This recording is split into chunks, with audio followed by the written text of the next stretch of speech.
মূলত চট্টগ্রাম বন্দরের যে এনসিটি টার্মিনাল বিদেশিদের হাতে তুলে দেওয়ার যে চেষ্টা চলছে, বিশেষ করে ডিপি ওয়ার্ল্ডকে, তারই প্রতিবাদে চট্টগ্রাম কিন্তু বেশ উত্তাল। বিশেষ করে শ্রমিক সংগঠন থেকে শুরু করে সিএনএফ এজেন্ট কিংবা ব্যবসায়ী নেতারা সবাই একের পর এক নানা কর্মসূচি পালন করছেন। তারই অংশ হিসাবে আজকে চট্টগ্রাম আগ্রাবাদ মোড়ে শ্রমিক কর্মচারী যে ঐক্য পরিষদ স্কপ, যেখানে বিভিন্ন দল মতে শ্রমিকরা রয়েছেন, বিভিন্ন কারখানা সংস্থা সরকারি অধিদপ্তরের শ্রমিকরা রয়েছেন, তারা কিন্তু আজকে বিক্ষোভ সমাবেশ করছিলেন আগ্রাবাদ মোড়ে। সেই সমাবেশের পর মূলত তারা মিছিল নিয়ে বন্দর অভিমুখে যাচ্ছিলেন, কিন্তু টিএনটি অফিস পর্যন্ত আসার পর, অর্থাৎ প্রায় আধা কিলোমিটার আসার পর পুলিশি বাধার মুখে পড়েন এবং আগ্রাবাদ মোড়ে এই মুহূর্তে সড়কের একাংশে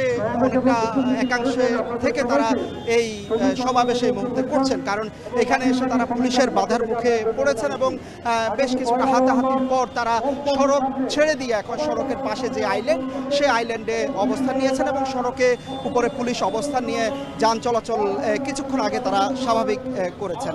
তো সার্বিক যে দাবিটি আসলে শ্রমিক নেতারা করছিলেন, তারা বলছেন যে চট্টগ্রাম বন্দর কোনোভাবেই বিদেশিদের হাতে তুলে দেওয়া যাবে না, এটি দেশের নিরাপত্তার বিষয়। তাছাড়া চট্টগ্রাম বন্দর একই সাথে লাভজনক একটি প্রতিষ্ঠানও দেশের, সেই সাথে ট্যারিফ বৃদ্ধি সহ বন্দরের বিভিন্ন মাসুল বৃদ্ধি করা হয়েছে। এতে সাধারণ মানুষ, বিশেষ করে আয় উপার্জন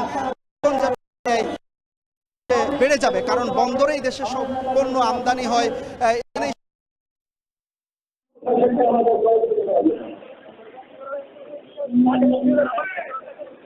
যে বন্দর একটি নিরাপত্তা বিষয় রয়েছে, বন্দরের যেই নিরাপত্তার ইস্যু রয়েছে, সেই কারণেই মূলত চট্টগ্রাম বন্দর কোনোভাবেই তারা বিদেশিদের হাতে তুলতে দিবেন না এবং তারা বলছেন যে এর প্রতিবাদে অন্যান্য যে সংগঠনগুলো রয়েছে, ব্যবসায়ী সংগঠনগুলো, তাদের সাথে ঐক্যবদ্ধ কর্মসূচি যদি প্রয়োজন হয় তাহলে তারা ঐক্যবদ্ধ কর্মসূচি ঘোষণা করবেন এবং তারা আগামী 1 নভেম্বর তারা বলছেন যে চট্টগ্রাম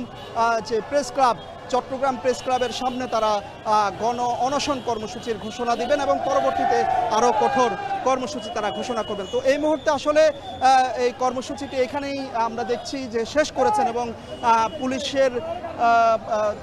পুলিশের বাধার মুখে তারা বিভিন্ন দিকে আসলে শ্রমিকরা এখন চলে যাচ্ছেন এবং আনুষ্ঠানিক যেই কর্মসূচিটি এই আগ্রাবাদ মোড়ে ছিল, সেই কর্মসূচি আসলে তাদের শেষ হয়েছে। তো বলা যায় যে কিছুটা উত্তাপ ছড়িয়েছিল এই কর্মসূচিকে ঘিরে। চট্টগ্রামের যে আগ্রাবাদ মোড়, গুরুত্বপূর্ণ মোড়, সেটি কিছুক্ষণের জন্য বন্ধ ছিল তাদের মিছিলের কারণে, তবে শেষ পর্যন্ত তাদের যে বন্দর অভিমুখে যাওয়ার কথা ছিল সেটি আর হয়ে ওঠেনি সামনে। চট্টগ্রাম বন্দরে বিক্ষোভ কর্মসূচি পালন করছেন শ্রমিক কর্মচারীরা।